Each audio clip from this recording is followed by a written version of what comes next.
Anggota DPR RI sekaligus diva Indonesia, Krisdayanti kembali menjadi sorotan dan menuai pujian dari publik.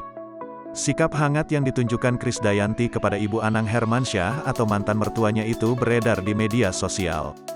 Momen pertemuan Krisdayanti dengan Ibu Anang Hermansyah itu pun mencuri perhatian publik.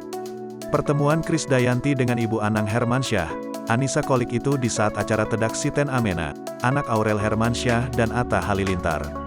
Meski sudah bercerai dari Anang Hermansyah, perlakuan Krisdayanti kepada mantan ibu mertuanya itu sangat mencuri perhatian. Istri Raul Lemos ini menunjukkan rasa sayang dan kasihnya kepada Ibu Anang Hermansyah.